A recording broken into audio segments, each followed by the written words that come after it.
Can't talk offensive football without talking quarterback. Your situation, a somewhat known, but also some unknown in that process as well. Yeah, I think that there's, you could list almost everybody in the room, but Alec Bornhorst obviously rotated and played a lot of football down the stretch for us, and it's worth noting that at the point in time that we started rotating Jeremy Hunt and Alec Bornhorst last year, we played winning football all the way through that stretch.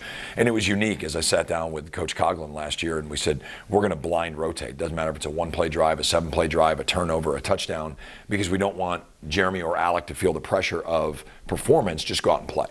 And that's something that served us well, but Jeremy did start every series, so by default, we've lost our starter. He did start that first series of every game. Alec did a great job in the spring, with our football team and leading them and taking over with all the reps with the ones. We have a returner in David Hines who's been in the system for a few years.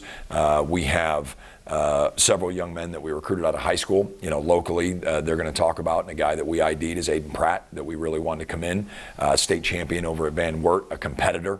Watched him play defensive end in the snow against Glenville in the playoffs, and just impressive to watch his leadership there. We're excited about having him here, as well as a couple other freshmen that we're going to see how they pan out. And then we thought that it was necessary to bring in a guy with a little bit more experience to bolster the room, and we found that in John Romero, who transferred to us from Southwest Minnesota State.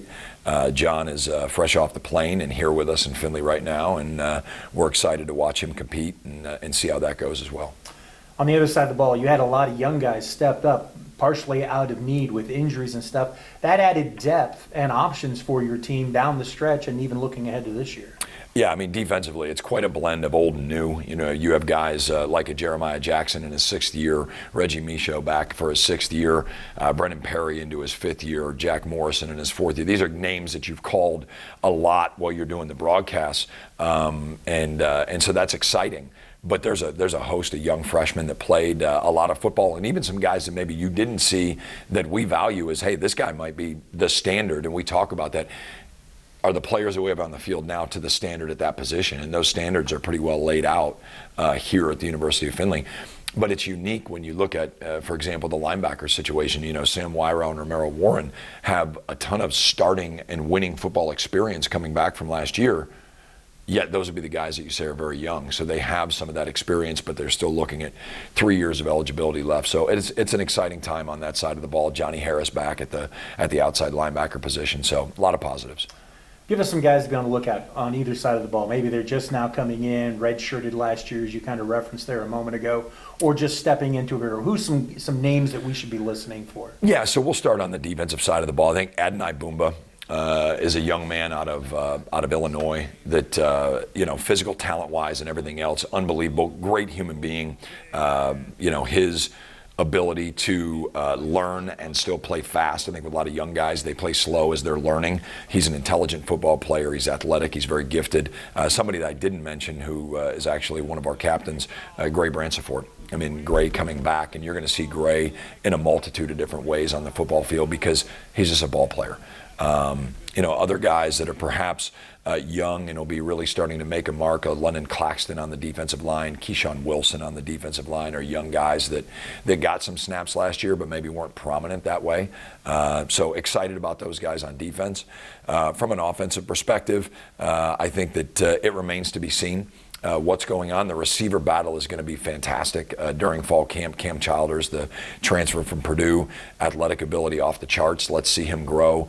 Markel Tinsley is a transfer that we brought in at wide receiver because we felt like we needed to bolster that room from Middle Tennessee State. He's here on campus now. We're excited about him. Elijah McLaughlin back from injury. Micaiah Matthews back from injury. So I think that there's a lot of guys. And then the freshmen that we've signed as well. Anytime you do something like this, you end up rambling on or you leave guys out. And I don't want to do that. There's certainly a lot of guys in orange and black on both sides of the ball that can step up and be weapons. All right, let's wrap things up with a look at the conference real quick, Coach. We talked about this a little bit earlier. Is it the same characters? Is there somebody out there in the weeds that might sneak up on some of those top teams? And where do you see the Oilers at in that equation? The Oilers are going to end up exactly where they deserve. I mean, there's no other answer than that. Whatever work we put in, however we produce, however we perform, we will end up exactly where we deserve to be. obviously everybody wants to end up on the top of the heap. If we deserve to be there, then that's where we'll be. Where everybody else falls, it doesn't matter to us. It's our job to play one game at a time, and we'll see how the thing shakes out. All right, Coach. As always, we look forward to another exciting season. Appreciate your time, and go Oilers. Go Oilers. Thank you. All right.